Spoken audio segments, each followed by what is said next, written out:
Hoje a parte 2. Hoje nós vamos ver então a parte 2, que a gente vai ver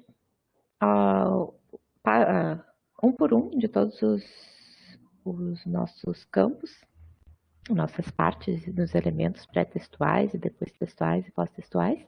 E depois a gente vai incluir a lista e o sumário automático, além de saber como se faz a formatação de títulos e subtítulos, né?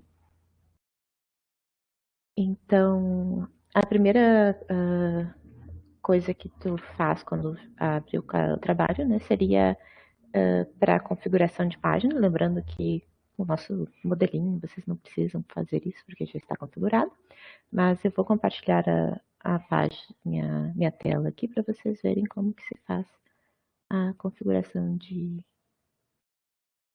página. E sempre lembrando, qualquer dúvida que vocês tiverem, por favor, entrem, só falar no chat que o Danglar ou a Marina me interrompem e falam por aqui. No Word, né, a gente faz a configuração da página indo no layout de página, aqui, no menu, sobre essa aba layout de página. E tem aqui a opção, dentro dessa área aqui, que é o configurar página, tem esse aqui das margens. Então, nessas margens, a gente utiliza o padrão, que é da BNT, é 3322 que a gente gravou, né? Mas o superior é 3, superior e esquerda é 3, inferior e direita é 2 centímetros. Então, é só fazer essa configuração, dar OK e já fica organizado. E uma outra coisa também, além das margens, é o tipo de documento, né? Que é o tamanho, né? Além nessa mesma área de configurar página, nós temos a margem, nós também temos o tamanho, e o tamanho do trabalho acadêmico é A4. Então, que é o padrão que ultimamente tem se utilizado e tudo mais. Então, é o A4. Nós configuramos as páginas, a margem, e daí agora a gente vem para a parte externa, né? Que a primeira parte externa é a capa, como vocês podem ver, é 3322, né? Que é as margens. E a parte externa é composta ela é uma página que não é acontada, nem numerada. No conteúdo, o nome da instituição é opcional, né? Mas o que tu precisa, mas geralmente é meio que uma convenção de que realmente se coloca. Tem que ter o nome completo do autor e não precisa ser centralizado, se isso é mais uma convenção. A norma não fala sobre a necessidade de centralizar essas informações. E pela norma do português, né, a primeira letra do subtítulo seria minúscula, assim como todas as palavras do título, exceto a primeira. Então, a princípio, o título do trabalho e o subtítulo tudo seria em minúsculo, mas às vezes tipograficamente se quer fazer algum destaque do que é título, subtítulo, etc., mas isso é variável. E uma coisa também que para vocês observarem, que podem utilizar essa apresentação como um guia, é que todos os elementos que são obrigatórios, eles ficam com esse carimbinho aqui de obrigatório. E o que for opcional é um carimbo de opcional. Então, assim, vocês sabem o que é exigência da norma de que seja uma parte que tem que existir e o que não é tão necessário. Então, esse aqui é o conteúdo da parte externa, ou seja, da capa, né? O nome da instituição que é opcional, o nome completo do autor, o título do trabalho, com o título, o subtítulo se houver, daí ele pode ser precedido de 2 pontos, ou então tipograficamente separado do que é o título e o subtítulo, com o local, que seria a cidade da instituição, onde vai ser apresentado o trabalho, e o ano da entrega. E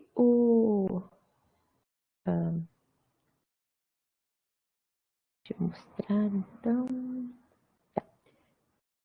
Eu mostro para vocês.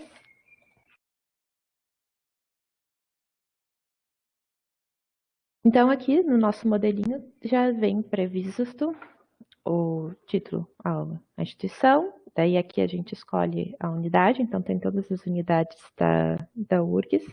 Se estiver faltando uma, vocês podem nos comunicar que a gente tem que atualizar o modelo. Mas, por exemplo, eu vou escolher a faculdade de medicina, eu vou escolher que vai ser uma licenciatura em biomedicina, e daí eu escrevo aqui o meu nome.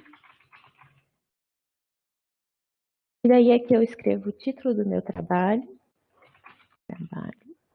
E aqui eu escrevo o subtítulo.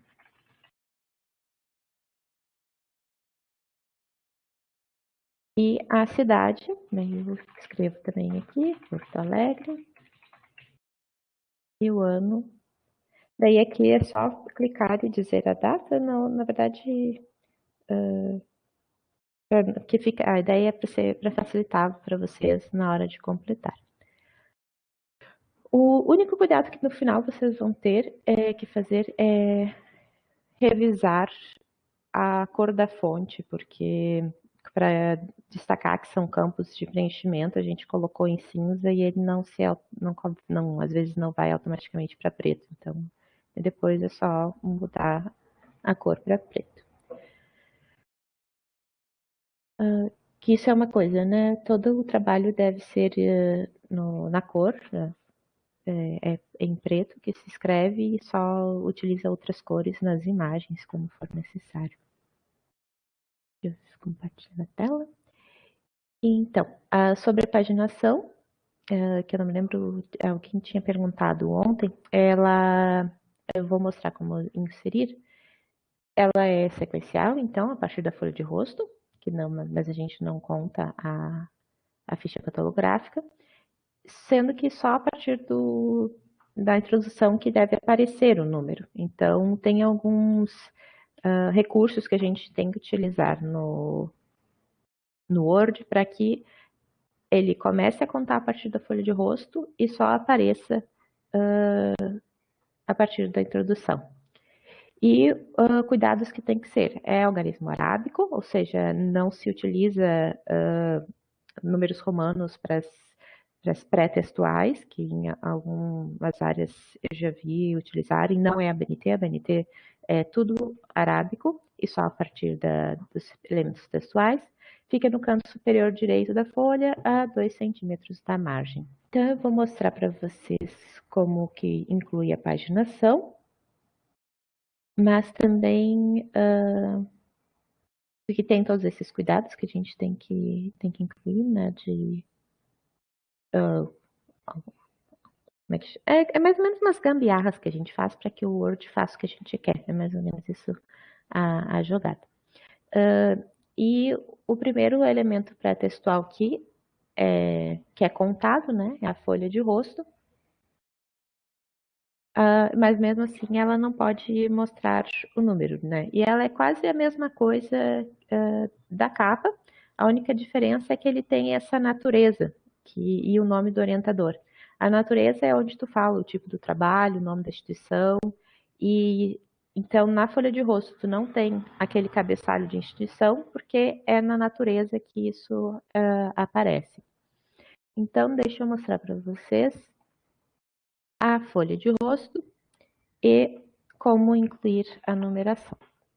Então, vocês podem ver que com esse modelinho, o que eu escrevi aqui na capa já ficou refletido aqui na folha de rosto, porque tipo, essa aqui é a capa, essa aqui é a folha de rosto. O meu nome ficou, o título, o subtítulo, o local e o ano, tipo, eu não vou precisar repetir isso e, deixa eu aumentar aqui para vocês verem melhor. E se eu fizer uma alteração, por exemplo, aqui, eu vou trocar nada completo.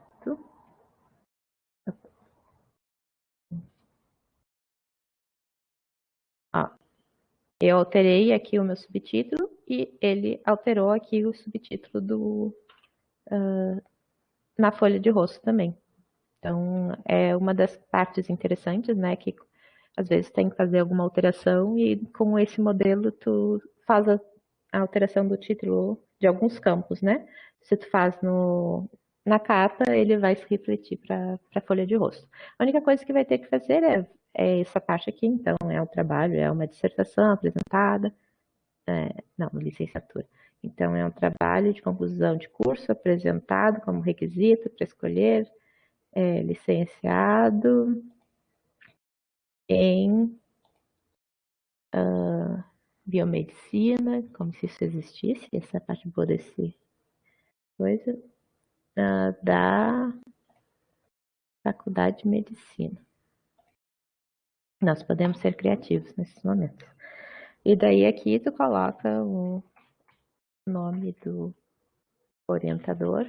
Danglar é meu orientador hoje. E aqui nós temos a folha de rosto. E daí aqui é a mesma coisa, né? Tem que ser a fonte na cor preta. E sobre o orientador, ele não há uma... Pela norma, não diz que tem que ser no mesmo alinhamento da natureza, mas para ficar esteticamente mais apresentável, a convenção acaba sendo essa, né? Mas se quiser, se o orientador preferir que seja centralizado ou alguma coisa assim, não tem, não tem nada, a norma não é definitiva na posição do nome do orientador. E se tiver com orientador, então, temos que a orientadora é a mestre Marina Plains, então é só ir adicionando. E a página? A página, deixa eu, vou criar uma coisa aqui, que aqui vocês estão vendo uns campos, que é onde tem parágrafo, onde tem... vocês estão vendo os códigos, né? Então, o que a gente faz? A gente faz com que esse aqui seja 0, ou então, deixa eu ver o que foi que eu fiz nesse aqui. Aqui é a partir da introdução, é a partir daqui que começa a contar. A primeira coisa que se faz é vir no número de página, início da página, e inserir a página no canto superior esquerdo. Depois disso, tem 2 cuidados que tem que se ter. Para que tenha aquela coisa, vocês lembram daquele de 2 centímetros que tem que ficar da margem? Tem que tomar cuidado para que seja 2 centímetros aqui e 2 centímetros aqui, da distância da margem, porque é a posição onde fica o número. Lembrando também que as páginas têm que ficar no tamanho menor uniforme, então se a gente escolheu 10, tem que ser 10 para tudo, inclusive para a numeração das páginas. E uma outra coisa importante só deixa eu confirmar se tá. É que como esse aqui a gente já fez a formatação, eu estou na dúvida se eu posso mexer aqui, senão eu vou fazer muita bagunça. Mas como que a gente faz? A gente iria aqui e diria, primeira página, incluiria aqui. Daí, vocês podem ver que ele já incluiu como número 0, porque o primeiro, a gente vem aqui na configuração, a gente inicia em 0, porque a capa não se conta, e nem a ficha catalográfica. Então, para enganar ele, a gente diz, a capa é 0, a folha de rosto é 0, e então começa a contar a partir da ficha catalográfica. Então, ele começou a contar a partir da ficha catalográfica e foi contando 4, 5, 6, 7, 8. E daí, quando chegou no sumário, quer dizer, depois do sumário, a gente começou na introdução e vocês podem ver aqui, deixa eu fazer uma coisa. Vocês podem ver que aqui eu estou no sumário e ele está com esse vincular ao anterior ativo. Agora, quando vocês chegam aqui na introdução, eu vou conseguir chegar na introdução em algum momento, peraí.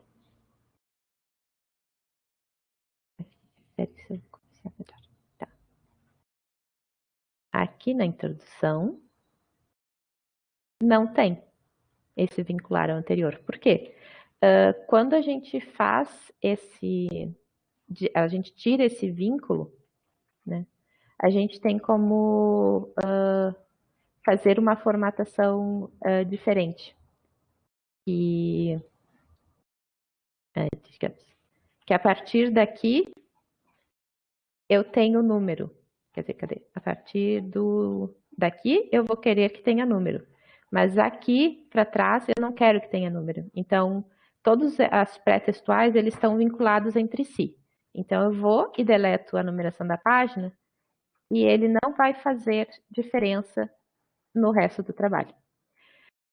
Mas para que isso aconteça, uma outra coisa muito importante de se fazer é sempre que tu mudar de capítulo, de seção, de grandes áreas, de elementos, entre elementos pré-textuais, pós-textuais e textuais, é utilizar esse recurso de quebra de seção próxima página. Se eu quero mudar de uma página para outra, não é dar Enter até chegar na próxima página, e nem apenas uma quebra de página, que é o Ctrl Enter, mas sim uma quebra de seção próxima página.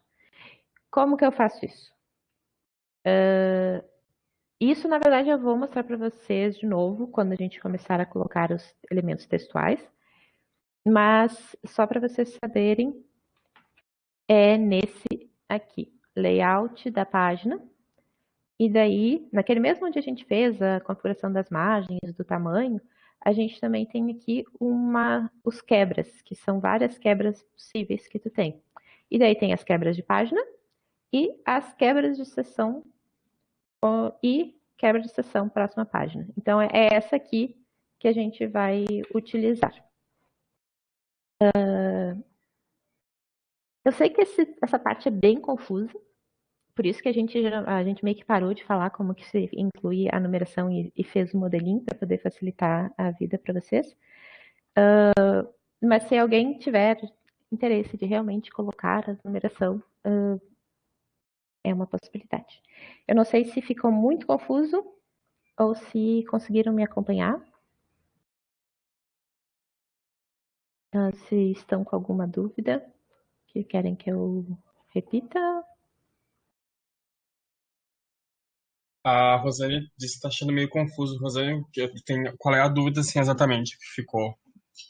É que essa parte mas só é o seguinte, se vocês pegam esse modelinho, vocês não precisam se preocupar com a parte da numeração, porque já está numerado, já está configurado para que os pré-textuais não sejam contados e fique exatamente como tem que ser. Não o que é contado está sendo contado, o que não é numerado não é numerado. Então, porque realmente é meio chato essa parte, mas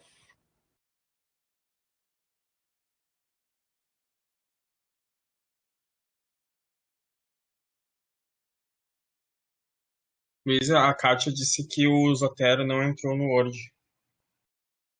Ela não conseguiu fazer a instalação do plugin, eu acho. não apareceu a abinha aqui, isso? Isso. Tá.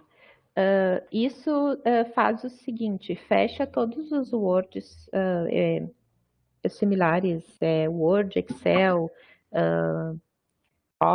qualquer outro, Outlook, qualquer um desses do Do pacote do Office. Isso, obrigada.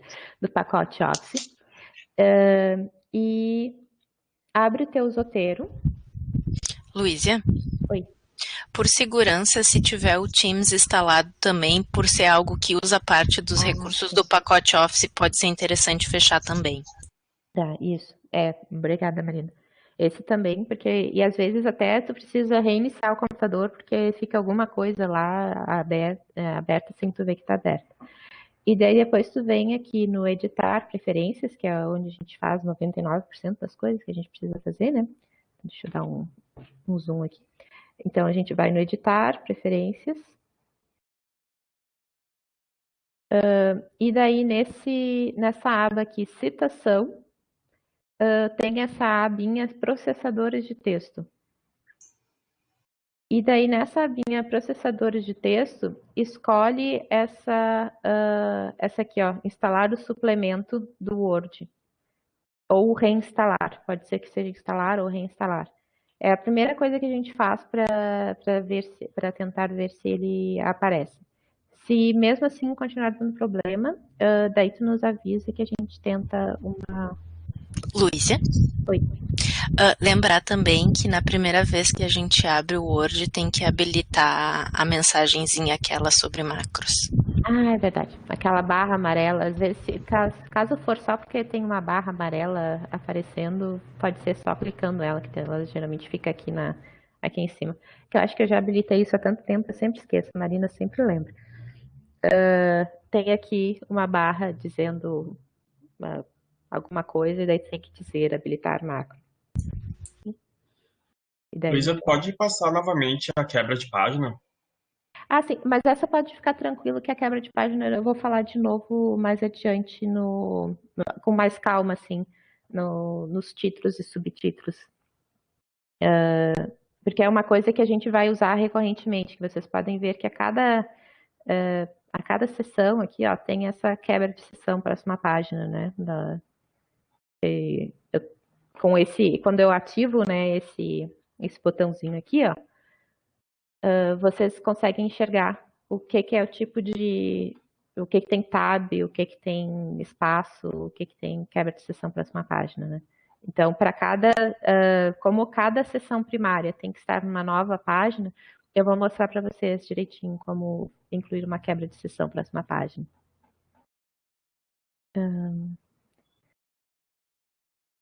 Então, se é só sobre a quebra de sessão próxima página, então eu falo isso a seguir e agora eu mostro para vocês como fazer a ficha catalográfica, né? Então, eu aqui no próximo modelinho tenho o link para lá para o sistema de ficha catalográfica, ou então lá no site da biblioteca, se a gente vai em ferramentas, tem aqui ficha catalográfica.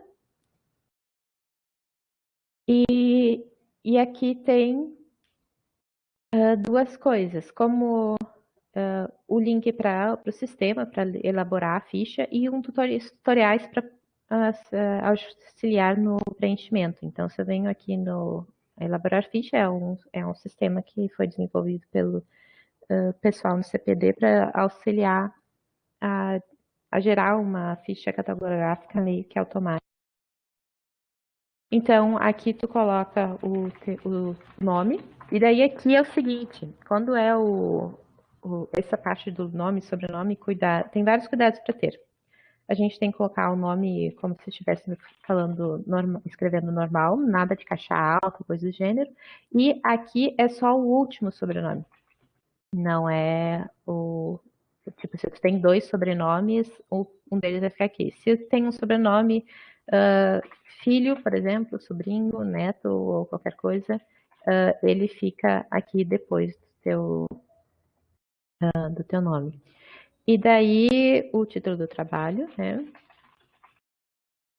Aqui tu escolhe qual que é, se é pós-graduação, especialização, graduação, daí tu escolhe. Aqui ele não te deixa inventar moda, como eu fiz no nosso modelinho, aqui ele te diz quais são as opções reais, né? Tipo, se eu sou da escola de enfermagem, eu só posso fazer curso de enfermagem ou de saúde coletiva. Então, eu digo aqui o meu orientador, então é o Danglar. E daí, por exemplo, o Danglar tem vários sobrenomes. Deixa eu ver aqui. Ah, não, só tem dois. Oliveira, ele é melhor do que a Marina pra gente dar um exemplo desse, porque. Então eu coloco, ó, Oliveira Donin. Então ele tem dois sobrenomes, eu coloquei só o último lá como orientador. E como orientadora, a Marina e o sobrenome dela, e ela é a orientadora. Eu coloco que é o ano, o número de folhas, quantidade de folhas que tem no trabalho, que no caso ela tem 28 folhas. Não, 28 não. Porque se a gente vê aqui, ó, essa aqui não conta, mas então ela não é uma folha contada. Então eu tenho que ver a quantidade de páginas mesmo que aparece. Então vou até lá ao final, é 26. Então são 26. Daí aqui eu coloco as palavras-chave que fazem sentido com o assunto do meu trabalho. Assunto 1, assunto 2, e eu gero uma ficha catalográfica e tá pronto. Então, os cuidados, né? O título, não colocar em caixa alta o título, se tiver subtítulo, é ali que tu coloca também. E aqui está gerada a ficha, ela gera em PDF, é só tu baixar o arquivo, que é que fica como para depois tu adicionar no teu trabalho. Daí tem várias formas de adicionar. Eu vou fazer uma das mais simples, que tu pega um print screen dali e cola aqui. Deixa eu ver aqui, cadê onde é que tá?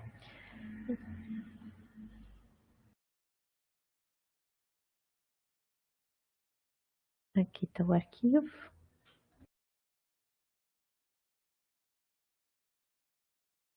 E daí eu tenho aqui o arquivo, documento, daí eu coloco no tamanho 100%, tamanho certo. E daí eu tiro um print da tela assim, copio e colo no meu trabalho. Aí os cuidados que tem que ter é que não tem capa, não tem nada disso, e ele fica lá embaixo. Ele fica lá embaixo. Então, como é que eu faço para ele ficar lá embaixo? Eu posso dar enters, e daí ele vai chegar lá embaixo numa hora. E deixa eu ver se esse tamanho aqui tá 100%. Tá 100%. Parece meio grande.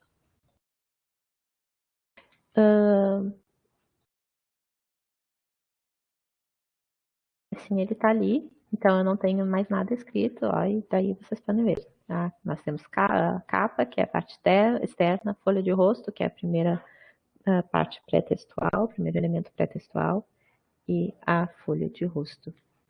Alguma dúvida por aqui? Por enquanto, não. Tá.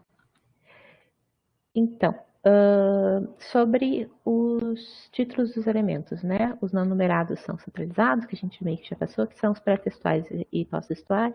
Os numerados são alinhados à esquerda, que são os textuais. Se tiver mais de uma linha, a gente tem que começar na parte de baixo, mais ou menos a mesma lógica da nota de rodapé. E uma coisa muito importante, né, que eu comentei com vocês, que é o que a gente vai ver agora, é que as seções primárias, elas sempre começam em uma página ímpar, no anverso, quando for frente e verso, né, no topo da página. Ou seja, é a parte de que a gente tem que cuidar para que a gente tem que colocar aquela quebra de seção próxima página em todas as seções primárias. E depois tem a linha espaçamento de um e-mail e tudo mais, que a gente também vai ver depois. Aqui, novamente, um esqueminha meio que resumindo o que a gente já viu até agora sobre o tamanho da fonte, sobre os espaçamentos dos parágrafos, por tipo de item, né? Título, resumos, títulos das sessões, a natureza do trabalho, as referências e tudo mais. Sempre lembrando, né, que algumas coisas são da BNT, outras a gente faz, a nossa sugestão é usar o tamanho 10, né, mas o simples, sempre lembrando que esse é o tamanho menor e uniforme, né.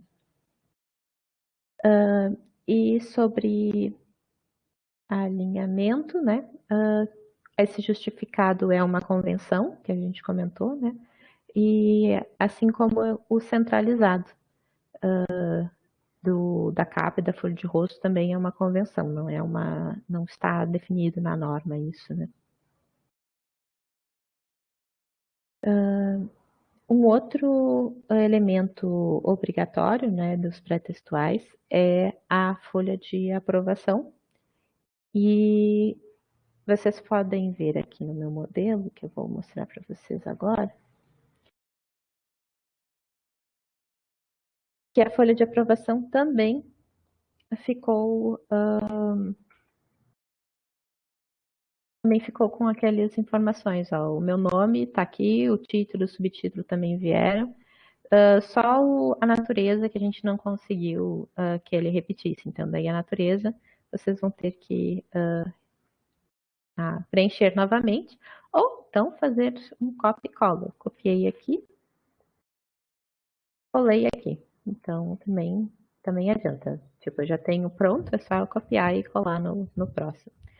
Daí eu tenho que escolher aprovada em, daí ó, o local ele também já puxou, e a data que eu fiz a defesa do trabalho, né? Então, é só escolher e ele já preenche.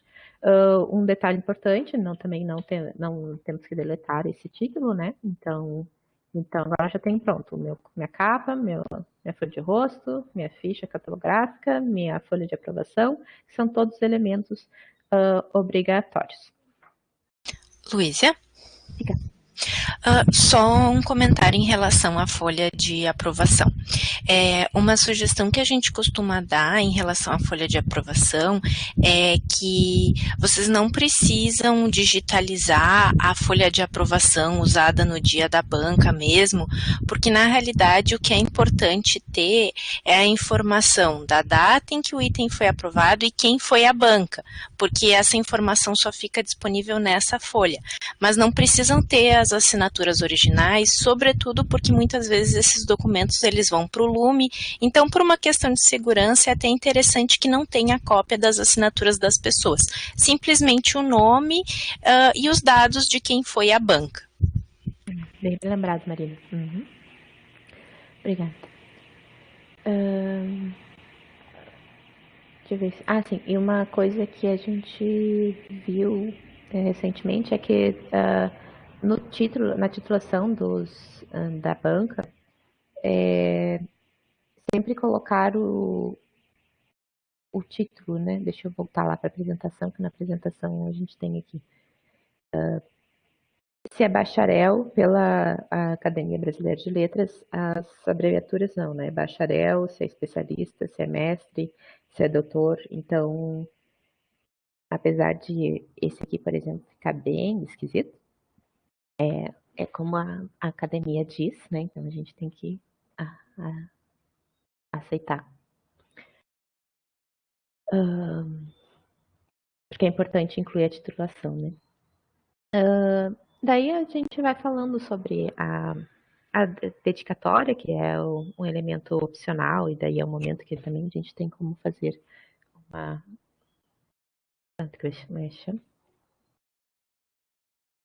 Tu pode colocar o que tu achar interessante, que tu faz uma homenagem. Importante também é que ela não tem título. A gente colocou um título só para mostrar o que é que tem ali, né? E fica sempre nesse cantinho inferior direito, e ela já está formatada, o nosso modelinho. Desculpa, minha carta resolveu gritar agora. E fica aqui no cantinho, já está formatado para ficar no canto inferior direito. Mas se vocês quiserem fazer uma outra, vocês têm aqui um modelo, um exemplo de como que faz a configuração. Né? Que tu tem que fazer a configuração de página e alinhar para que ela fique na parte inferior, né? Que é assim que ela fica embaixo. Sem precisar dar muitos enters para que ela fique lá embaixo. Que eu poderia ter feito isso lá na ficha catalográfica e acabei não fazendo. Deixa eu ver. A página de agradecimentos também é uma opcional, uma das mais divertidas, porque tu pode realmente dar liberdade para pensamento e dirigido àqueles que contribuem de maneira relevante e tudo mais, e seria justificada a formatação. A errata também é opcional, geralmente para indicar quando teve alguma correção que se percebeu depois, que atualmente em documentos eletrônicos não é muito utilizado, né? E pode ser interpretado como descuido. Já impressos pode ser que faça sentido. A epígrafe, que também é um elemento opcional,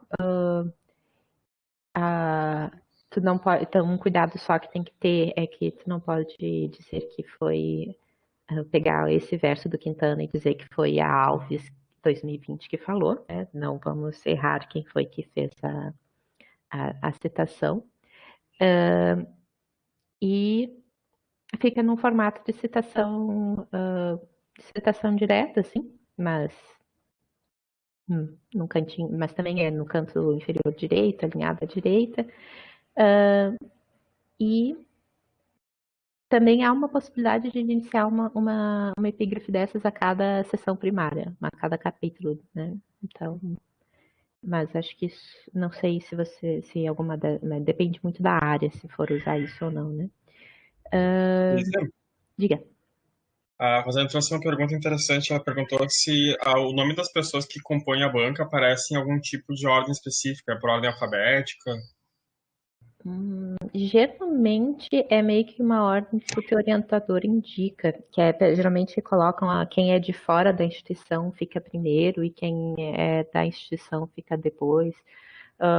Na verdade, a norma não fala nada de qual que seria a ordem que deveria ser, e eu confesso que não sei se tem algum lugar que diga alguma hora. Eu só sei mais essa parte do quem é de fora da instituição e quem é interno. Sabe alguma coisa, Tina? Eu também. Geralmente o orientador tem mais familiaridade com os trâmites, né? E ele indica qual que é a ordem de colocar os nomes. Marina?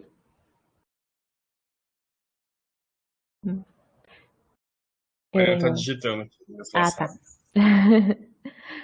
Porque ela tá com. Parece que pra mim. Ela falou que no IPH é mais. O IPH, a biblioteca dela, que ela trabalha, é mais comum o orientador e depois os demais membros. E sem, e sem ordem os demais membros. Ela tá respondendo aqui. Tá. Que realmente é uma coisa que depende muito, assim, não tem uma regra específica. Isso às vezes, por isso que para vocês verem, né, as regras são muito boas porque nos facilitam algumas, evitar de ter alguma gafe ou coisa do gênero. Ela disse que no IPH os externos ficam por último. Tá. Bem diferente do que eu conhecia. Então, realmente, foi a Rosane que perguntou, né? Acertei o nome? Isso, eu vou dar uma olhada ver se eu encontro alguma coisa na internet, pois. Tá. Então, mas só para ver, dependendo da área, pode ser completamente diferente. Então, ou do instituto ou do departamento, porque onde eu fiz o mestrado era quem é de fora aparece primeiro e o orientador é o último. Então, não é uma coisa que depende muito, né? Mas sobre a epígrafe, a gente ainda tem uma dúvida se a norma não fala que deve ter, quem tu citou aqui tem que estar lá na lista de referências. Então, se vocês quiserem, vocês colocam, o máximo que pode acontecer é o orientador dizer que é para tirar. Mas também não é uma coisa que te exija colocar a referência lá no final. Então, que é uma coisa meio estranha, né? Porque todo mundo vai saber quem é o Quintana, mas tem algumas, pode ter alguma epígrafe, alguma citação que as pessoas não saibam de quem que é, né?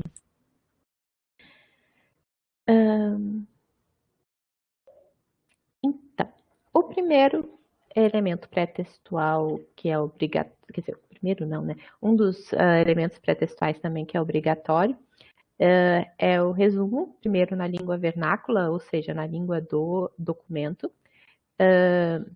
E sempre tem que tomar cuidado para ter frases concisas, objetivas, sempre o verbo na voz ativa, utilizar a terceira pessoa no singular. Para trabalhos acadêmicos, é de 150 a 500 palavras, o resumo. E vocês podem ver que aqui a norma que a gente usa é essa 6028, que é a específica para resumo. O espaçamento, infelizmente, é 1,5, ou seja, um resumo que tu queria que ficasse com uma página, às vezes acaba ocupando 2 páginas. É um parágrafo único e não deve conter citações. Então, as citações são só durante o texto. E uma convenção é que não tem recuo, ou seja, é um parágrafo sem indentação, assim, tipo, é um bloco, a convenção, porque não é uma coisa definida pela norma. A única recomendação da norma é que seja um parágrafo único.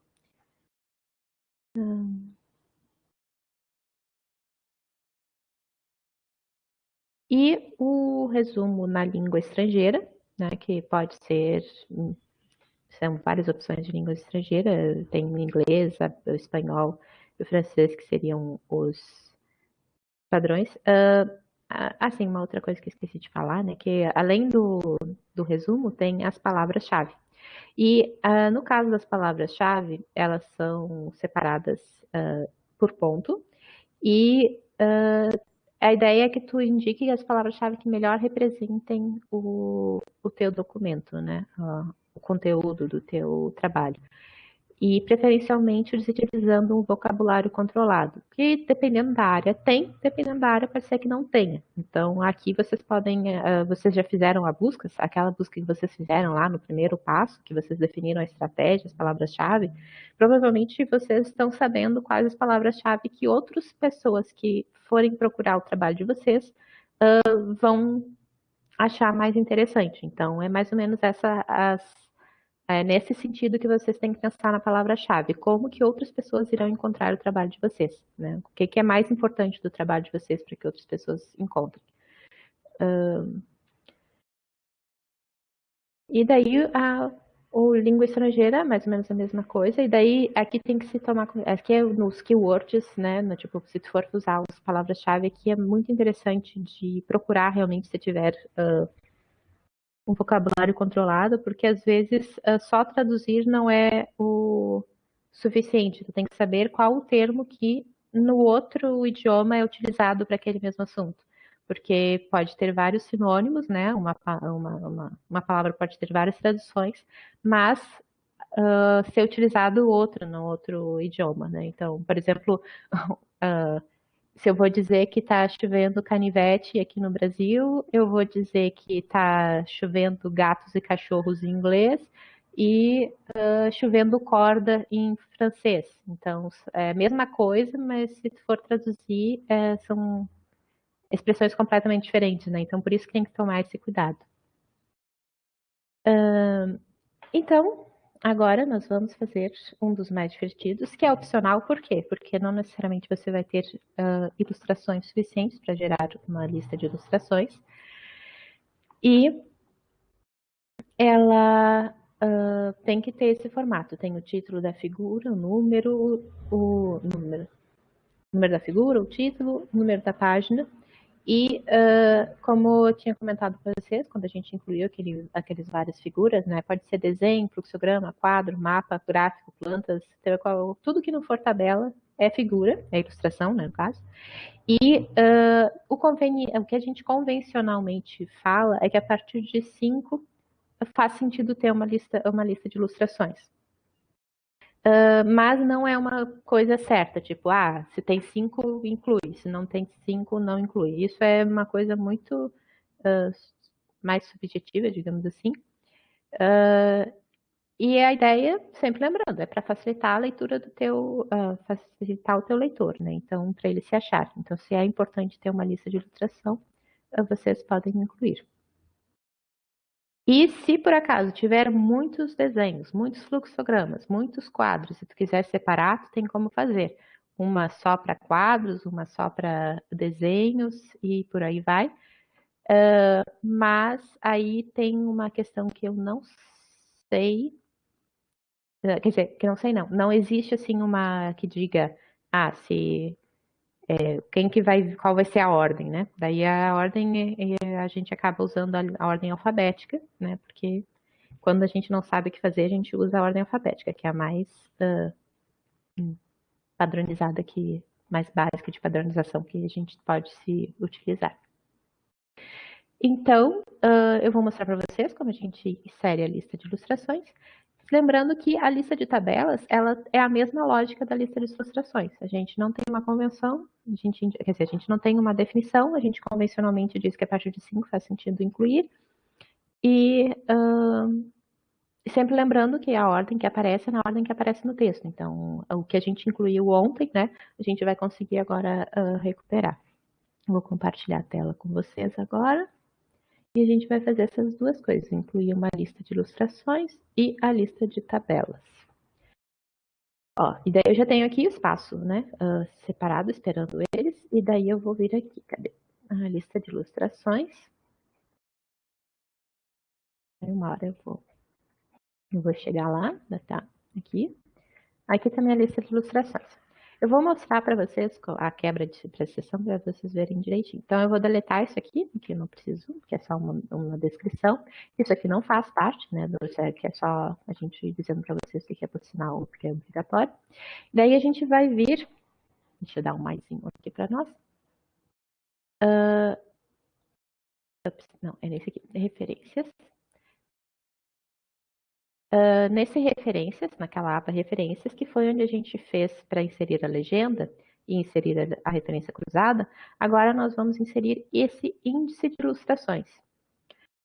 E vai ser o mesmo lugar, tanto para as ilustrações quanto para as tabelas. Então, eu vou aqui, inserir índice de ilustrações, daí ele vai abrir esse... Deixa eu ver se eu consigo diminuir. Daí ele vai abrir esse menuzinho aqui, tá? E eu vou escolher, geralmente eu uso o modelo mesmo, né? Mas o que é importante de observar é aqui, ó, é o nome da legenda. A gente tem figura, a gente tem tabela, equação, tem várias coisas aqui e tu pode ter, dependendo, mais de acordo com o que tu inclui lá quando tu inclui a legenda, né? Então, no caso, eu vou querer de figura, eu vou clicar em figura e vou dar OK. E pronto, ó, tá? Todas aquelas figuras que a gente incluiu estão aqui naquele formato. É o título da figura com o número, o tipo, né? O número da figura, o título e a página, tudo arrumadinho. E se por acaso vou lá no foguete, eu vou mostrar, vou aproveitar, faz de conta que esse aqui tem que ir para a próxima página lá.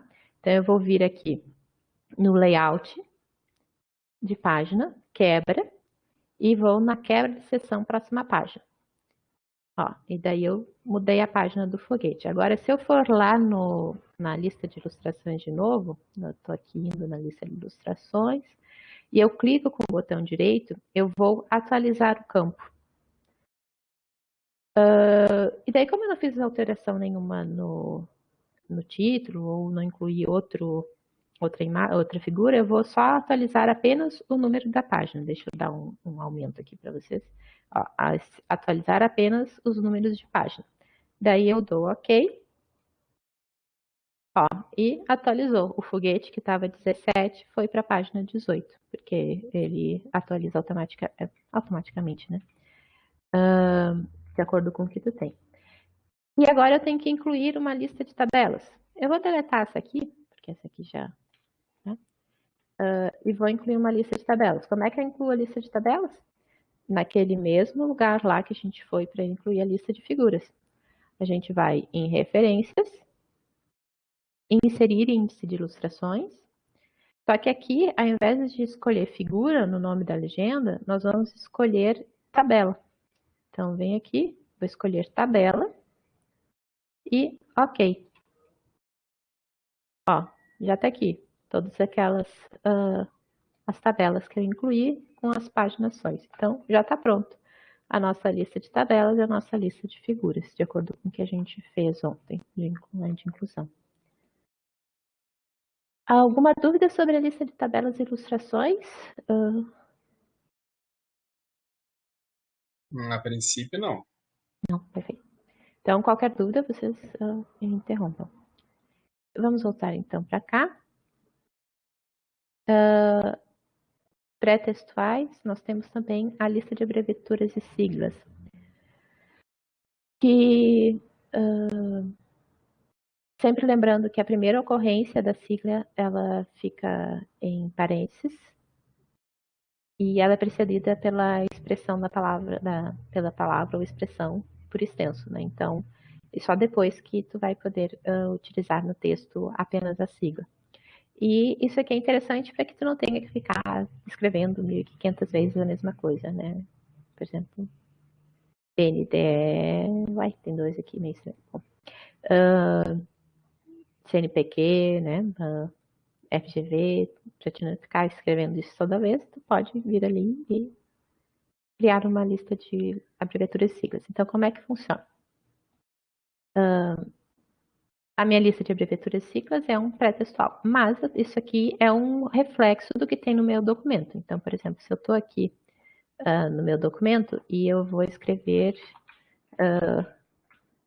Fundação Getúlio Vargas. Eu tenho que fazer isso aqui. Fundação FGV. Fundação Getúlio Vargas. Então, aqui. Ah, não, peraí, eu acho que aqui eu acho que é melhor eu fazer assim, que vocês enxergam melhor do que eu ficar. Se eu quiser falar sobre a FGV de novo, então, tipo, a Fundação Getúlio Vargas é uma instituição. Se eu quiser falar da FGV de novo, eu posso, na próxima vez, dizer como a FGV, porque eu já coloquei isso aqui. Agora, o que não dá, se eu, por acaso, mudar o orientador falar para fazer alguma alteração, e daí esse parágrafo aqui veio para antes, né? Eu vou ter que corrigir, tá? Então, esse aqui é que vai ser a primeira ocorrência. Então, é sempre lembrando, a primeira ocorrência é o que tem que dizer o nome completo, porque é quando tu está apresentando para o teu leitor o que é aquele termo, né? Ele não conhece. Então, eu tenho que dizer fundação. E uma coisa muito interessante de realmente colocar, eu lembro de um pessoal falando HPV, mesmo numa mesma área, tá? O pessoal estava numa reunião, isso foi uma história que eu ouvi, e daí todo mundo repetindo HPV isso, HPV aquilo, e a pessoa estava meio perdida, mas o que tem o papiloma vírus nessa história, né? E eles não estavam falando sobre o HPV papiloma vírus, eles estavam falando sobre o Hospital Presidente Vargas. Então, mesmo numa mesma área, uma sigla pode ter significados diferentes. Então, por isso que é importante sempre apresentar para o teu leitor qual que é essa sigla. Então, aqui na lista de abreviaturas e siglas, fica ordenado na ordem alfabética. E daí, como é que eu faço? Eu venho aqui FGV, eu dou um tab e digo Fundação Getúlio Vargas. Aí depois eu incluo mais uma coisa. Fiocruz. Fundação Oswaldo Cruz. Vocês podem ver que ficou tudo meio desregulado. Como é que eu arrumo isso? Eu faço o seguinte, eu seleciono tudo aqui e vocês podem ver aqui em cima, deixa eu dar um mais aqui, que tem essa régua. Essa régua aqui é muito útil porque a gente pode organizá-la muito bem. Então, a gente vai selecionar esse botãozinho. Vocês podem ver que ela é dividida em são 3 botõezinhos que a gente tem aqui. Esse aqui, de cima, que é o que fala sobre o recuo da primeira linha. Esse aqui de baixo, que é o recuo deslocado, que ele chama, ele já está me dizendo o nome. E esse aqui é o que carrega com tudo, né? Então, como eu só quero eu quero que esse aqui se mantenha alinhado à esquerda, mas que esses aqui fiquem numa mesma linha. Então, eu vou pegar esse botãozinho aqui, esse daqui do meio, que é o recuo deslocado, e vou arrastar até uma posição que fique adequada para a minha lista de siglas. E daí ele já alinhou. Então, se por acaso agora eu der um Enter, e eu vou ter uma outra abreviatura. Então, vamos ver Hospital de Clínicas de Porto Alegre, né? Então, vem ter Hospital de Clínicas de Porto Alegre. Eu queria que fosse uma coisa mais comprida que desse. Vamos fazer de conta que é uma coisa bem comprida e que ocupa 2 linhas. E daí ele já vai ficar alinhado também a próxima linha ali. E daí, quando eu tiver FGH ordenar alfabeticamente, eu venho aqui nesse classificar e eu escolho os parágrafos crescente e dou OK E como ele já está em ordem alfabética, ele não faz nada. Mas então, deixa eu colocar a URGS aqui. Universidade Federal Rio Grande do Sul. Agora sim, daí eu seleciono tudo, ordeno por ordem alfabética, e daí ele vai e ordenou por ordem alfabética. Isso se faz uma vez, não precisa... tipo, tu pode ir colocando as abreviaturas a cada uma que tu vai incluindo e já vai colocando. Sobre uma próxima coisa que a gente tem é Luísa, diga. só fazer duas perguntas aqui. Uma delas a Marina já estava respondendo, mas acho que tu pode trazer também, que é a pergunta do William, para colocar no texto a tradução de um termo abreviado a partir de outro idioma. Quando é um termo de um outro idioma que ele vai incluir no texto. Tá. Ele diz que geralmente ele coloca uma explicação traduzindo para o português. Isso, é um bom recurso. Eu já vi usarem também, por exemplo. Mas aí na lista de abreviaturas vai o original em outro idioma, não vai a tradução. Na verdade, é que daí tu pode colocar as duas aqui. Eu já vi, na verdade, a Marina pode me ajudar a dizer se existe alguma regra para isso ou não. Mas eu já vi fazerem duas formas. Uma que é colocar, agora eu não vou HPV. Porque HPV, por exemplo, é o termo Luísa, inglês. Diga. tu tá mostrando na tua tela, porque não tá compartilhando. Não sei por que quando eu paro de compartilhar vocês não veem, né? Tá? O HPV, na verdade, é Human Papilloma Virus, né? O termo. Então, eu iria Human, não sei como é que escreve, deve estar alguma coisa errada aqui, mas daí eu vou ter que colocar em itálico, provavelmente, né? E eu posso colocar o nome que é vírus. Eu tô falando aqui, deve estar errado, tá, gente? Porque eu não... Só... É o papilomavírus humano. Seria alguma coisa assim. E daí, esse outro termo que tu colocou traduzido, a gente não coloca uma sigla para ele. Não, porque tu não usou. Se tu não usar, se tu usar, ok. Por exemplo, se tu for usar, tem HIV e... SIDA, não é? Isso, obrigada. Não, é AIDS e SIDA. Isso, obrigada. Assim a gente consegue. AIDS e SIDA, né? Então, eu tenho eu não me lembro mais o que é AIDS. É a imunodeficiência adquirida. Então, aqui. Se eu usar os dois, se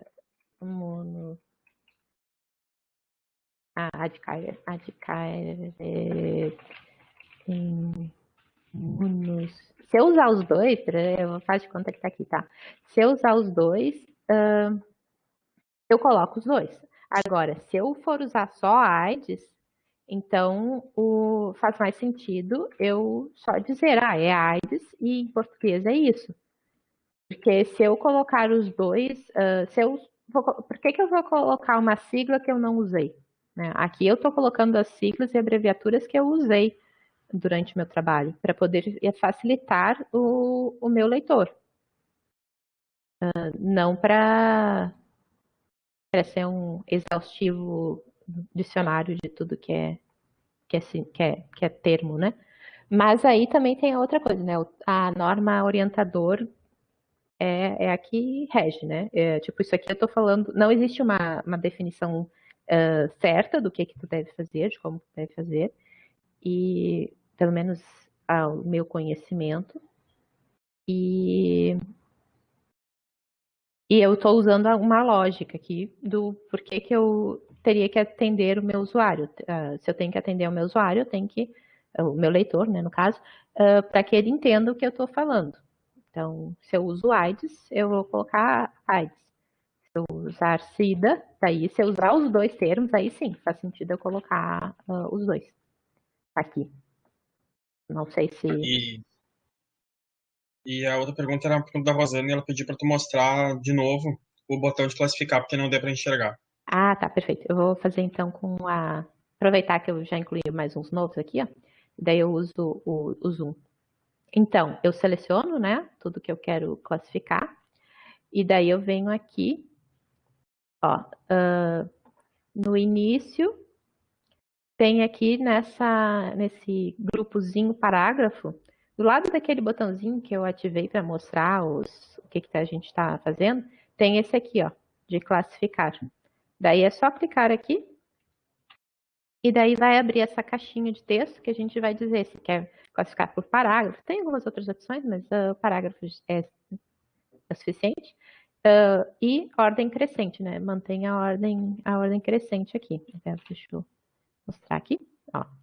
Parágrafo, ordem crescente e ok. Ó, e daí já ficou. O AIDS e o SIDA ficaram nos seus devidos lugares.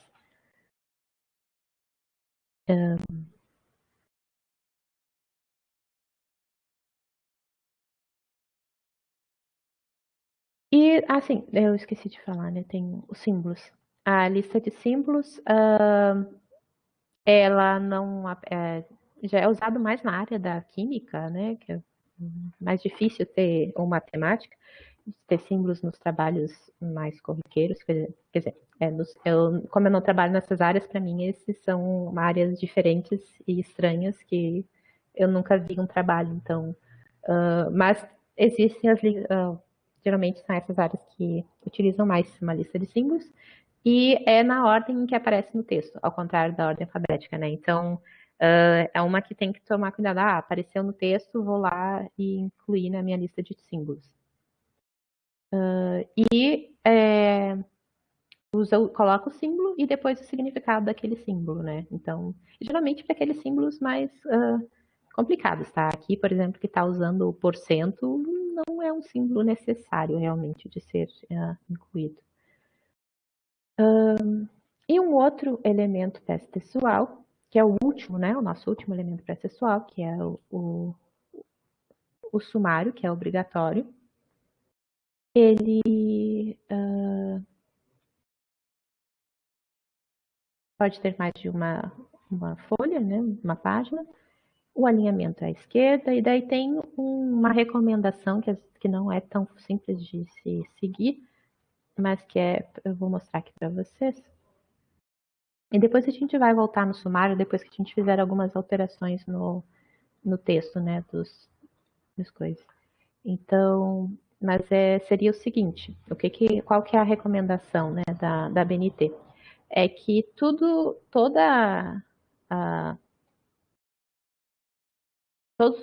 os títulos aqui, eles fiquem alinhados num alinhamento diferente. Então, é mais ou menos isso aqui. Ó. Tudo vai ter que ficar alinhado na linha do mais extenso. Então, se é o 221, então vai ficar tudo alinhado na linha do 221. Então, aqui a gente teria que fazer uma coisa assim, de dar uns tabzinho da vida, para que tudo ficasse alinhadinho. Inclusive as referências e o apêndice e anexo. Tudo isso teria que ficar nesse alinhamento. É uma recomendação, né, da ABNT que seja assim, né? Que é tipo meio que dar um maior destaque às coisas. Mas como isso é só uma recomendação, não é uma obrigatoriedade, a gente não se detém muito nisso. Principalmente porque daqui a pouco, se eu vier aqui, clicar com o botão direito e for atualizar o sumário, daí eu vou atualizar o índice inteiro, ele já volta a ficar daquela formatação, né? Então, por isso que acaba ficando assim. A gente ainda não conseguiu vencer um modelo que ele siga essa recomendação. Vamos voltar para... E daí nós estamos no primeiro textual, que é a introdução.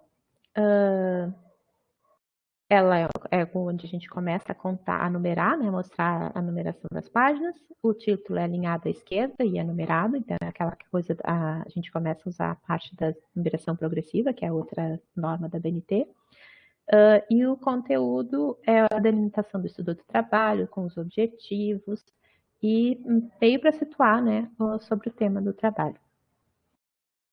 E depois começa o desenvolvimento, que tu começa a realmente organizar o teu trabalho, dizer, escrever e contar as coisas e tudo mais.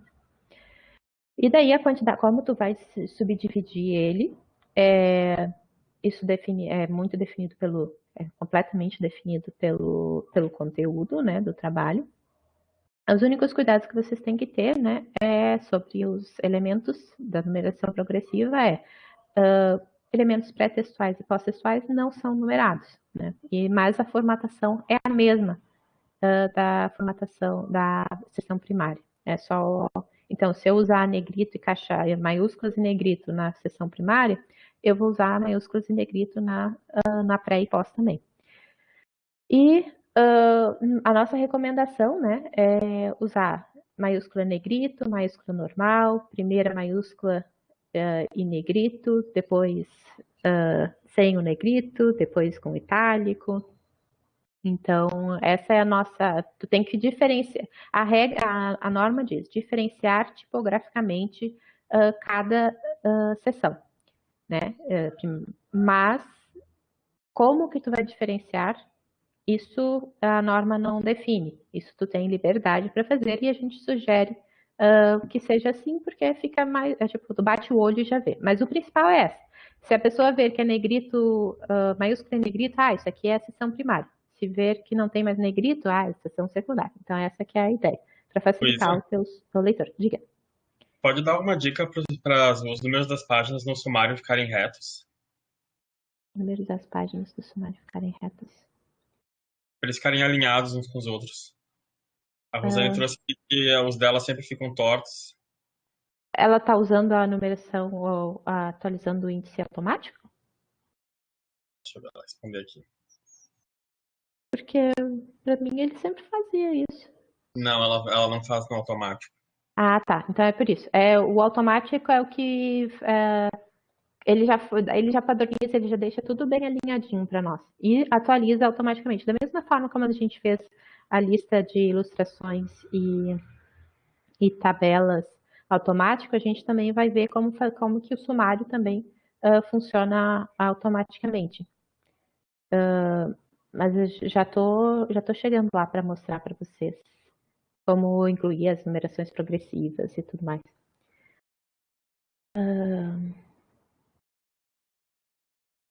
Deixa eu ver se eu não estou esquecendo de falar nada aqui.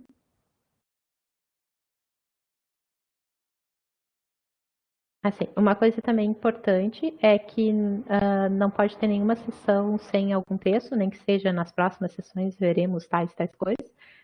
Tem que ter um texto introdutório ali. E uma dica é usar o pincel de formatação, que eu já vou mostrar para vocês também. Luísa? Diga. Tem a questão da convenção de até onde ir no sumário com as sessões. Ah, sim. Será que eu não anotei ele? Eu não me lembro agora. É até a terciária, né? Isso. A Rosane colocou até quinária. A Rosane, na realidade, até quinária é onde a gente pode dividir com numeração progressiva os nossos textos dentro do trabalho. Mas no sumário, por convenção, não significa que tu não possa ir mais além disso. Por convenção, a gente vai só até a seção terciária. Então, só até as divisões principais dentro do trabalho. No texto, né, a gente pode ir até a seção quinária. E sempre lembrando que elas nunca podem ser únicas. Então, tipo, se eu vou ter uma seção secundária 2.1, eu tenho que ter uma seção secundária 2.2. E por aí vai. Mas, então, agora vamos ver isso na prática aqui. Compartilhar tela. Então, o que a gente vai ver aqui? Bom, então, se aquela parte da sessão... Deixa eu criar uma sessão quaternária para que funcione o exemplo. Então, se eu Vamos criar sessões, tá? Então, vamos ver aqui. Eu vou criar uma aqui. Como é que eu... Tem várias formas de eu criar. Pensando no estilinho, e depois eu mostro para vocês como fazer isso normalmente. Eu vou criar uma sessão primária primeiro, né? Porque daí eu já mostro para vocês aquela coisa da quebra de sessão próxima página. Então, eu tenho aqui uma sessão primária. Daí eu digo aqui o nome da minha sessão primária. Daí eu seleciono essa minha sessão primária, esse título, né, que vai ser uma sessão primária, só deixa eu ver se eu não estou fazendo bobagem.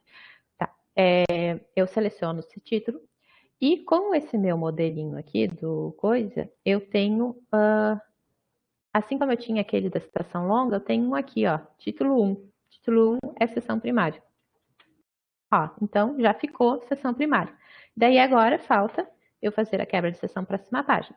Então eu posiciono meu cursor assim para ser logo aqui no início, né? É no início da sessão primária. E vou lá naquele lugar para fazer, incluir a quebra de sessão próxima página. É na aba layout da página, quebras, daí eu desço na quebras de sessão próxima página. Ó, daí já tá aqui, ó. Até vou mostrar para vocês aqui o negócio de novo, ó. Tem uma quebra de sessão próxima página e tá aqui a minha sessão primária. Outra forma de eu... Daí aqui, essa sessão aqui. Isso.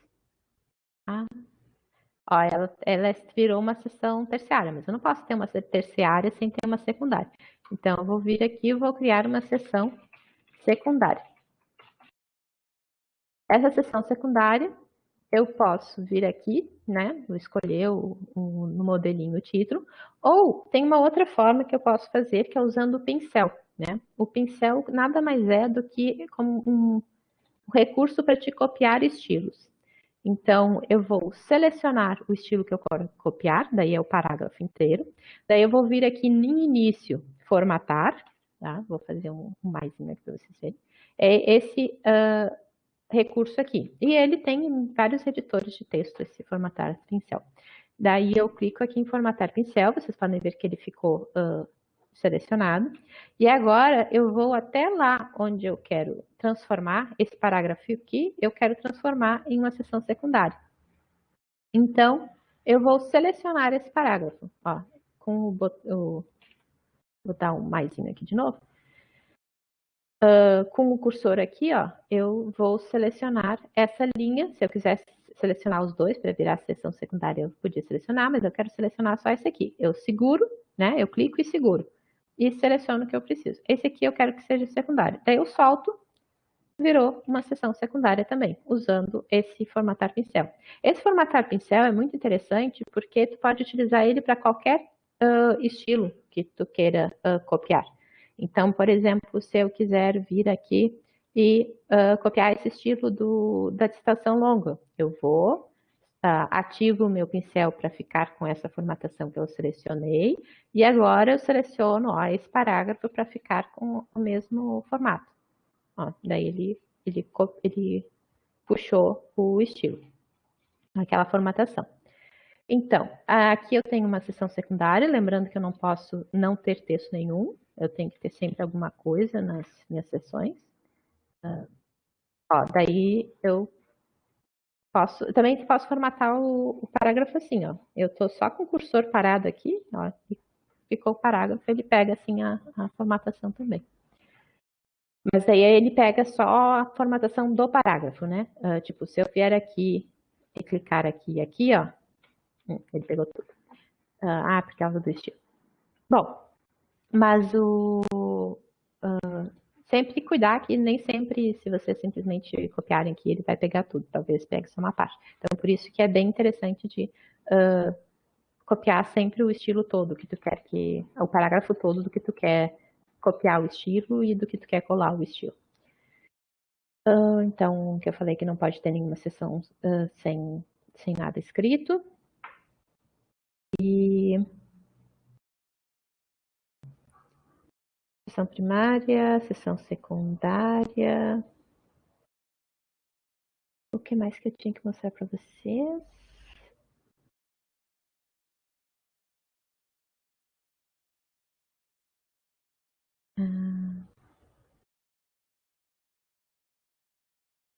Acabei de ver que tem uma coisa errada aqui na minha fonte. Era para ser aquela citação que fica fora do parênteses. Então, eu tenho que omitir autor aqui. E o Teodoro tem que ficar cá fora. Não é Teodoro.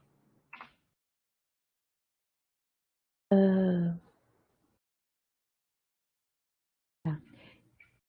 Deixa eu ver, eu incluí a sessão primária, eu incluí a sessão secundária, eu incluí a sessão terciária. O que mais que eu tenho que mostrar para vocês? Eu mostrei para vocês a quebra de sessão próxima página. Ah, sim. Eu tenho que inserir uma sessão quaternária para a gente mostrar aquela outra parte. Então, eu vou vir aqui nessa sessão aqui. Sempre lembrando, né? Se eu tenho uma sessão, se eu vou subdividir, eu preciso das duas. Então, por exemplo, aqui eu vou incluir uma sessão quaternária. Eu vou ver aqui o formato. E aqui, se eu tenho uma sessão quaternária, vai.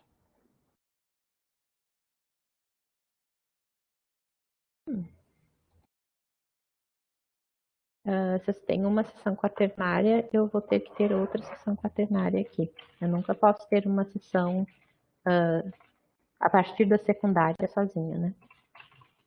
Porque senão não teria sentido subdividir.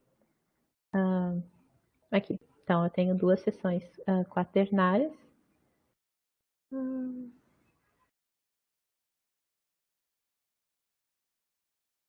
Tá certo. Esse aqui é negrito e esse aqui é sem negrito.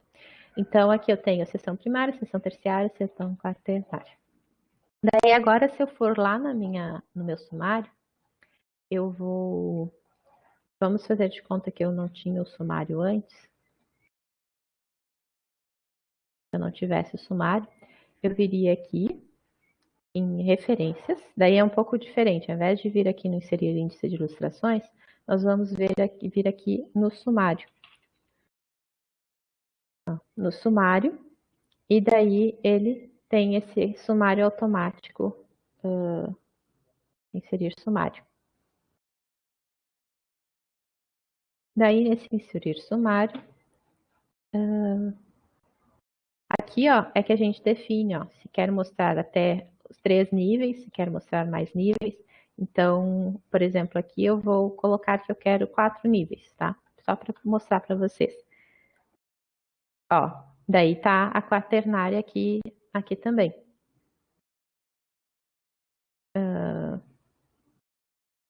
Se eu não quisesse a quaternária naquela configuração ali, então... Não é aqui. Quando eu for inserir o sumário ali, eu tenho que dizer que é só até a terciária, a nível 3. Então, daí no nível 3 é que vai ficar. Então, isso é um cuidado que tem que ter. E aqui vocês podem ver que ele já veio com aquele tab aqui, então aqui eu posso fazer aquela configuração para deixar tudo alinhado junto. E daí eu dou um tab aqui, aqui, só tirar o Ctrl S, que ele a gente coloca, não sei porquê. E tá aqui a sumário, de novo organizadinho. Assim, só tá faltando o título, que eu comi o título aqui.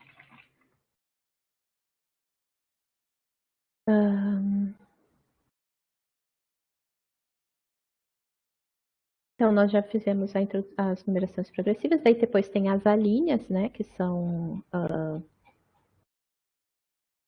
quando tu não tem depois da quinária, né, ou também quando não é uma coisa realmente quer fazer uma divisão, mas é uma coisa mais de elencar algum tipo de conteúdo, daí tu pode usar as alíneas, né? Então, as alíneas, qual o único cuidado com as alíneas, né? É o que tem ali ele sempre faz isso.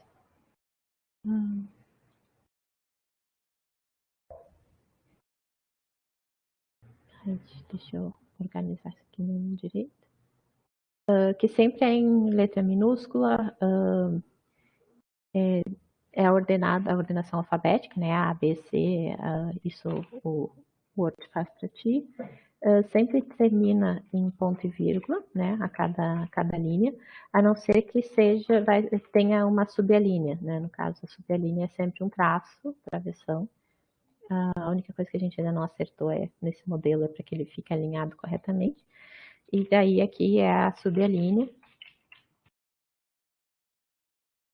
E daí a segunda subalínea é que vai ser com ponto e vírgula, que daí vai continuar.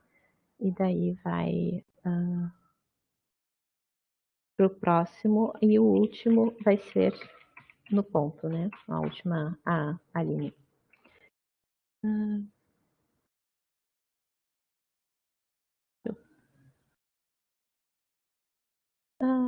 Daí depois nós temos a conclusão, enfim, terminamos o trabalho, daí tudo são correspondentes ao que colocou lá na introdução, das hipóteses, dos objetivos. E nas referências, que é o nosso primeiro pós-textual, que é obrigatório, né? A gente já inseriu todas as referências com o gerenciador de referências, então agora é só gerar a lista, né? Os cuidados que tem que ter é a formatação, espaçamento entre linhas, entre parágrafos, alinhamento à esquerda. E lembrando que é uma página contada, mas é contada e numerada, né? E é nesse momento que tu vai ter certeza se a tua biblioteca estava bem alimentada ou não. Deixa eu compartilhar aqui com vocês. Então, nesse momento eu também tenho que ter o meu roteiro aberto, ele está aberto aqui. Então, eu venho aqui e venho aqui na minha aba roteiro e nesse segundo botão, que eu só vou usar ele uma vez, basicamente, né? Porque que é o adicionar, editar bibliografia. Clico uma vez nele e ele já vem todo formatado. Quer dizer, na verdade ele veio todo formatado, mais ou menos, porque é uma briga entre o estilo e o modelinho, que a gente ainda não conseguiu vencer. Porque quais são as coisas, né? Ele é alinhado à esquerda, ele não é justificado. Ele tem o espaçamento antes e depois de uma linha. Então, naquele mesmo lugarzinho onde a gente ordena alfabeticamente e ativa esse sinalzinho aqui, tem essa opção aqui, ó, de parágrafo. Daí ele abre várias opções de formatação de parágrafo.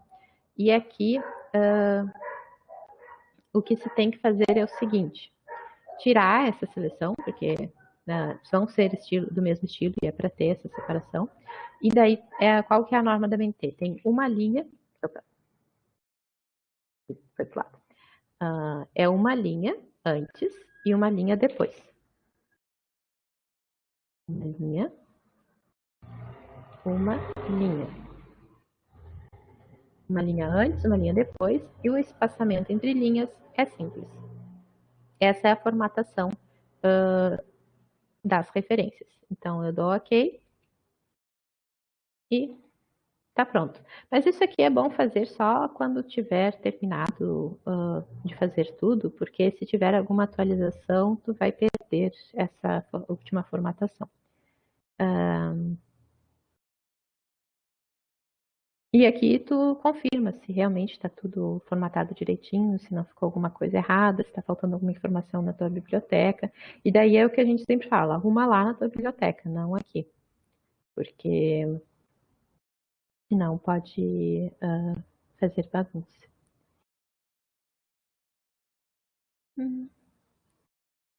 E assim, e daí quando tem essas últimas correções, algumas coisas, tu vai salvar esse teu documento com um formato, tipo, vai ser esse aqui, eu vou salvar aqui meu documento, aqui, salvei, e eu vou salvar como sem campos. Eu vou salvar um outro, né? Então, esse vai ser sem campos, porque quando eu for entregar para o meu orientador a versão final, coisa assim, eu vou tirar os campos roteiro, para que tudo isso aqui seja texto corrido, por dois motivos. Daí, como é que eu faço isso, né? Eu venho aqui no roteiro e vou fazer unlink citations. E daí ele vai me perguntar, tem certeza que tu vai fazer isso? Porque depois disso não tem volta. Daí eu digo que é ok, porque eu já salvei uma versão com os campos. Então eu dou ok. E, óbvio, vocês viram que ficou sem aqueles campos roteiro. O que que isso acontece? O que significa? Uma, se fizer alguma atualização na tua biblioteca lá do roteiro, isso não vai ser refletido aqui. Duas, que se tu fizer alguma alteração aqui, não vai atrapalhar o que tu tem lá. E três, que é o momento de fazer aqueles ajustes que o estilo não consegue atender. Por exemplo, no caso do APUD, cadê o nosso APUD? No caso do APUD, esse 1 aqui, essa nota de rodapé, ela tem que ficar na referência que eu incluí. Não no parênteses aqui fora, ele tem que ficar aqui dentro. Só que quando era campus roteiro, eu não conseguia fazer isso. E daí por isso que eu coloquei aqui para dentro. Ah, e sobre esse APUD, lembrando que eu tinha ficado devendo para vocês, onde tem explicando sobre como completar. Nas dúvidas frequentes do Zotero, que fica aqui na ferramentas, vai para o Zotero, daí tem as dúvidas frequentes, tem essa aqui, ó, como incluir uma citação da PUD. Daí aqui a gente tem um exemplinho de como fazer, que é aquele que eu comentei com vocês que tem que colocar o i para cá e para lá. E também, se tiver algum problema ainda para quando o Word não apresentar, não aparecer ali, tem aqui um outro guia de como corrigir, se não for aquele problema da reinstalação. Quem estava tendo problema, não me lembro, conseguiu fazer funcionar?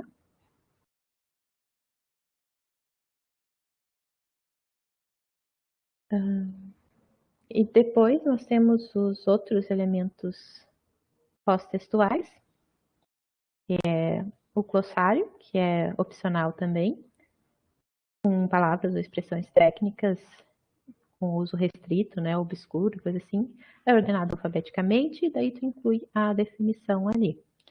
E o apêndice, lembrando sempre que apêndice é o que faz parte de ti, né, assim como a gente tem apendicite, porque tem um apêndice no corpo da gente, é o que foi produzido por vocês, então, mas que não faz parte do texto, né, completo, do trabalho completo, daí tu coloca no apêndice para complementar, ou seja, elaborado pelo próprio autor, e é para complementar a argumentação.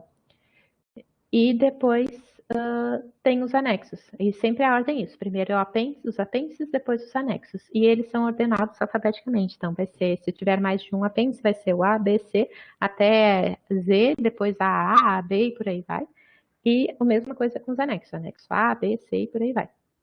E o anexo, sendo que o anexo é o que não foi elaborado pelo autor, mas também é importante para complementar o que foi falado, né? Um título breve, claro, e sempre lembrando que tem que ter indicação no texto a esses documentos. Então, deixa eu compartilhar aqui minha tela mais uma vez. Então, tanto o apêndice quanto o anexo tem que ter essa ligação. Então, por exemplo, se eu incluir aqui um apêndice, eu tenho que, eu incluí um apêndice, tá, então eu tenho que dizer, em algum lugar no meu texto, falar que esse apêndice é importante. E eu vou usar também aquela referência cruzada que a gente usou antes para as figuras, a gente também usa para o apêndice. Como é que a gente faz? A gente clica aqui em apêndice, quer dizer, em referência cruzada.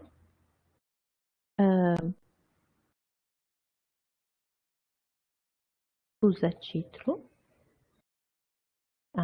Não, peraí.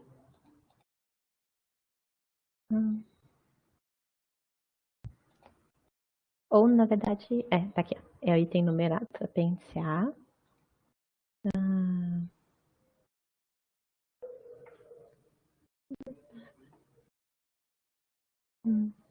Na verdade, não tem como fazer referência cruzada do jeito que eu queria. Então, não vamos fazer referência cruzada. Vamos apenas colocar aqui apêndice A. E daí, só tendo cuidado, que se por acaso, antes do o apêndice A, por exemplo, deixa eu ir lá para o apêndice. O apêndice A é esse exemplo de apêndice. Daí eu venho aqui e eu incluo um apêndice B. Então, aqui não, aqui. Daí eu incluo um apêndice B e o apêndice B, mas depois eu mudei de ideia e eu vou alterar a ordem. Primeiro eu vou citar o apêndice B e depois o apêndice A. Então eu vou ter que... Eles vão mudar de nome, digamos assim, né? Então eu tenho que mudar eles de posição. E daí eu tenho que mudar aqui, né? Não sei se eu tô... Acho que eu tô meio confusa aqui. Deixa eu recapitular a forma de falar. Digamos que o apêndice A é lista de nomes. E esse aqui é lista de palavras. Então, o apêndice A, tá? Eu venho aqui a lista de nomes apêndice A. Só que daí, depois eu tinha aqui a lista de palavras. Daí que é o apêndice D. Só que daí o meu orientador falou que não, é melhor a gente falar da lista de palavras e depois da lista de nomes. Daí eu vou ter que alterar isso aqui. Esse aqui vai vir cá para o início. Daí, esse aqui vai ser o apêndice A e esse aqui vai ser o apêndice D. Então, eu vou ter que alterar aqui a ordem deles. Então, esse aqui vai vir para cá. Então, tipo, a ordem dos apêndices, da apresentação dos apêndices, é de acordo com a ordem que ele está sendo citado no texto. Porque a ideia é, eu estou lendo o meu texto e daí eu disse, o apêndice A, ou apêndice X, daí vai ser o primeiro apêndice que a pessoa vai olhar. Daí assim por diante, é uma sequência de leitura. Assim. Acho que agora eu consegui explicar melhor. E depois dos apêndices que vem os anexos. Alguma dúvida? Sobre o índice... Tá, perfeito. Obrigada, Danguar.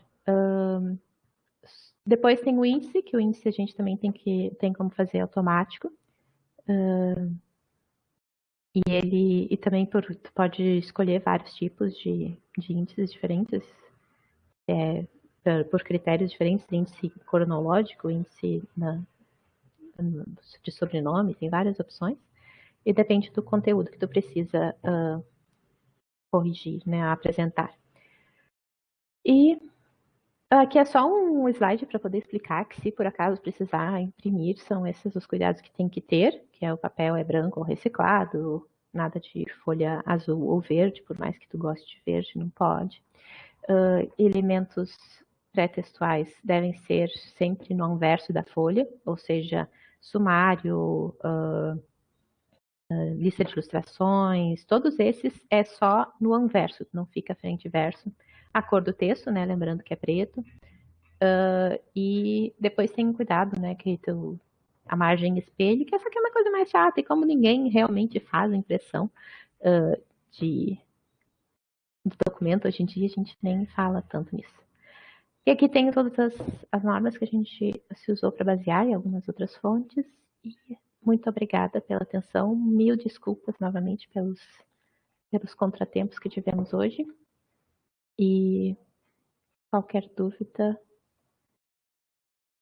estamos à disposição. Por favor, entre em contato.